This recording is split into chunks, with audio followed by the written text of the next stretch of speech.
Hey guys, first of all, sorry for the downtime. It's been over a month since I last posted. That is simply due to the fact that while on the downtime between beta and official released, Cyberstep announced they were fucking around with core capacity, so I did not risk release any more builds that would not be viable. And just sent 13 pre-recorded and ready to release videos down the drain, but without any further fucking ado, let's get to the bot build. Nipako. The artillery version, the way I built it. It's not the biggest damage dealer, but you can easily make it through a whole match.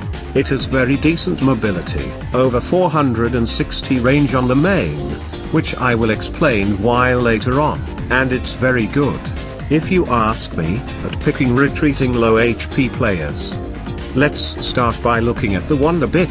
Nipako's Wonder Bit basically spawns two mechas to fight for you, a Destructor and a Cannonballer, both Nipako version, of course. They will basically attack whatever you are attacking. Also notice that there is a note on the bottom that states this Wonder Bit is a fixed performance Wonder Bit, which means you can dunk your stat points below 0 and still get the same performance as if no stat was at 0. The Wonder Bit bots will always fire at whatever you are locking onto, and direct themselves toward that. Also keep in mind your Wonder Bit fills by itself, and dealing damage won't help it grow faster. But it is still very useful, either for damage dealing, or even as something lands can lock into, to save your ass. Just keep in mind you are on a timer, and dealing damage won't fill it back up, you have to wait, so use it strategically. Unless you are doing it to run away, or interfere with enemy lock-ons, there is no point in, for example, activating them in the middle of a bunch of enemies. They will easily get chewed down. Her sub-dash is also very decent. It is a double dash, which allows you to change direction midway into the dash combo. This thing, paired with float dash, can get you out of most situations. It's way faster and easier to simply use the sub if you get stunned, be it mid-air or land. Now, the stun sub. Damage is very decent, and so is stun rate. You can also use it as offensive dash, allowing you to either retreat, dodge, or push forward, while stunning the enemy. Just very versatile overall. The Gigant projectile has a somewhat low turning rate, so make sure you have a clear direct path to the enemy before you use it. Now the nipples. The nippers should be your close range weapon of choice. I've put a single force tune, as I do not use this as my main, but getting that cheap one force due to how the game rounds up tuning, is just too juicy to pass on. The projectiles are somewhat homing, but not perfect, and honest. If you are fighting airs, especially hovering above you, stick to the other weapon, and the sub's done. It does not work well in very close combat. On the bright side, it's 3 projectiles, at 5 force, and a very low interval, so you are squeezing much more damage than you may be expecting.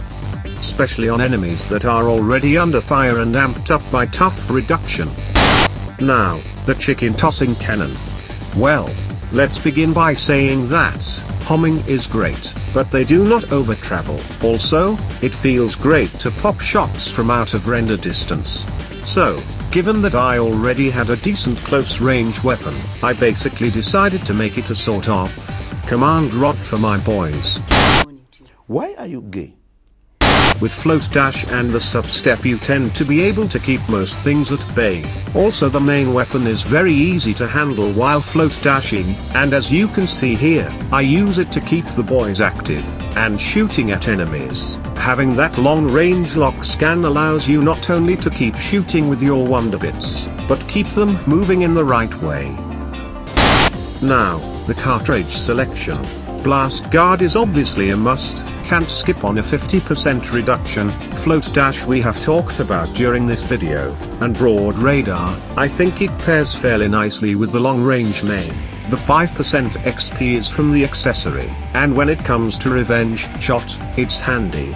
It extends your arena durability quite a bit, ammo wise, but you could easily swap it for Beam Guard for some extra protection, if you don't feel comfortable enough. As usual, I will leave you with a Legion match followed by the tuning stats, so you can follow along, or at least get some guidance on how to structure your build. Enjoy!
Stats for the boys.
Thank you for watching, guys.